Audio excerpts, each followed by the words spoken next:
Здравия желаю, дорогие друзья! Сегодня мы соберем и испытаем малогабаритный паяльник для пайки SMD компонентов и других мелких радиодеталей по этому эскизу. Я уже собирал недавно сверхминиатюрный паяльник, и после его использования другие мои паяльники вдруг оказались крайне неудобными из-за слишком большого расстояния между краем ручки и концом жала. Посему было решено изготовить еще один паяльник, но уже с учетом критики самодельщиков, посчитавших предыдущую конструкцию чересчур сложной для повторения. Начнем с ручки паяльника. Для ее изготовления подойдет любая круглая палочка, например, ручка от кисточки или скакалки. Я использовал ручку от скакалки. Длина сверла должна позволить просверлить ручку до середины. Во время сверления все время поворачиваем ручку, имитируя сверление отверстия на токарном станке. Этот прием позволит просверлить соосные отверстия. Для облегчения этой процедуры и повышения точности сверления можно произвести сверление в два этапа. Сначала сверлим отверстие сверлом меньшего диаметра, а затем большего. Внимание! Показ некоторых операций ускорен несколько раз для экономии вашего времени. Другие детали этого паяльника изготовим из жести от консервной банки толщиной 0,3 мм. Чертеж-шаблон для изготовления деталей паяльника вы можете скачать по ссылке вверху экрана и распечатать на принтере. Приклеиваем шаблон к заготовке из жести клеем момент или 88N. Вырезаем корпус паяльника ножницами, а там, где ножницы не проходят, вырубаем небольшим зубильцем.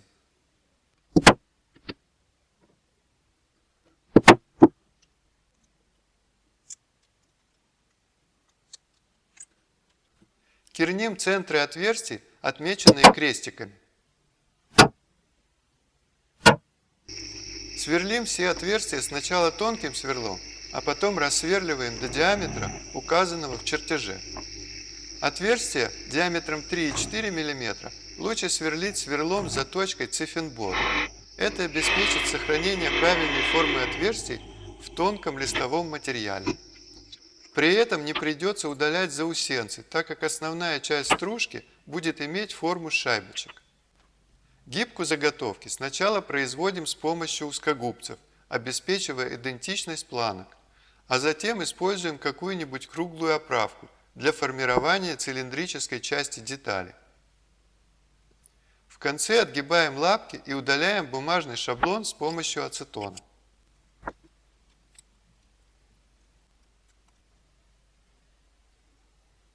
Изгибаем трубку каркаса нагревателя, используя медную проволоку в качестве шаблона. Из этой же проволоки потом изготовим жало паяльника. Сначала используем пассатижи с зубчиками, а затем с гладкими губками. С помощью тестера отмеряем нужный отрезок нехромового провода и рассчитываем количество витков.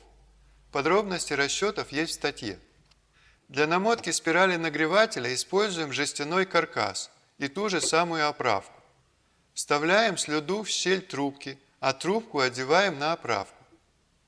Чтобы слюда не раскрошилась, можно приклеить ее на лоскут стеклоткани или бумаги. С помощью резинки фиксируем край провода и нити. Нить обеспечит гарантированный зазор между витками. Наматываем заранее рассчитанное число витков нагревателя.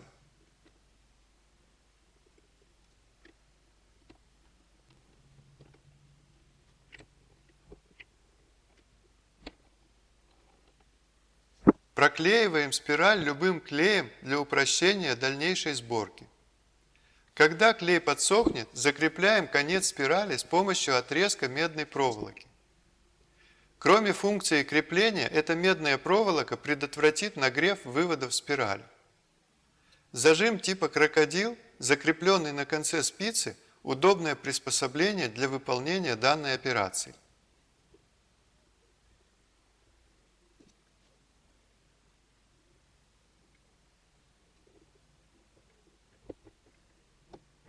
Повторяем процедуру и для второго конца спирали. Конечно, концы нити можно было обрезать и раньше, чтобы они не мешали заделке концов спирали.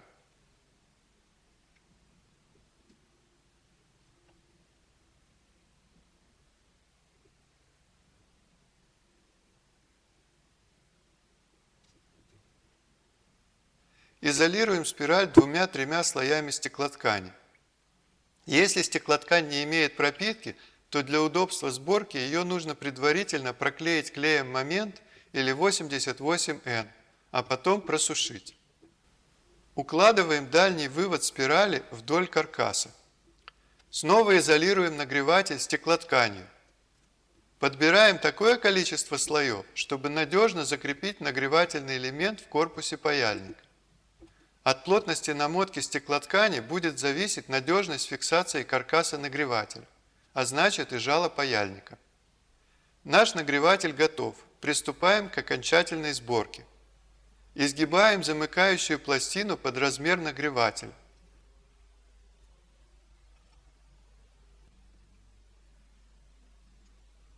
Вставляем нагреватель в корпус паяльника. Располагаем замыкатель так, чтобы он перекрыл щель в корпусе нагревателя. Фиксируем нагревательный элемент в корпусе паяльника с помощью 3 винтов и гаек. Перфекционисты могут проложить и шайбы.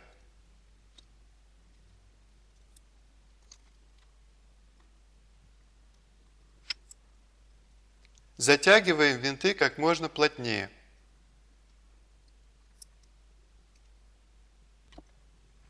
Если винты оказались слишком длинными, излишки откусываем бокорезами. Одеваем на выводы нагревателя какие-нибудь термостойкие трубки. Я использовал трубки из стеклоткани, которые снял с провода от электроплиты, выброшенной соседями.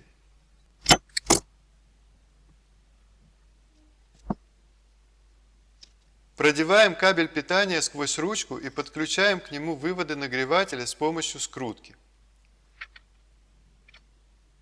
Обратите внимание на то, что длина выводов нагревателя намеренно была сделана разной, чтобы предотвратить замыкание между оголенными скрутками.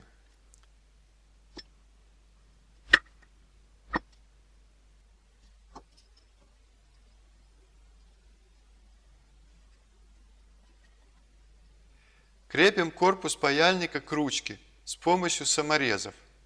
У меня таких мелких саморезов не оказалось, поэтому я вклеил в ручку пустотелые заклепки, в которых предварительно нарезал резьбу. Вставляем жало в каркас. Если оно будет недостаточно прочно держаться в каркасе, его можно слегка изогнуть. Ну и не забываем закрепить кабель в ручке, любым известным вам способом. Вот что у нас получилось в результате. Приступим к испытаниям.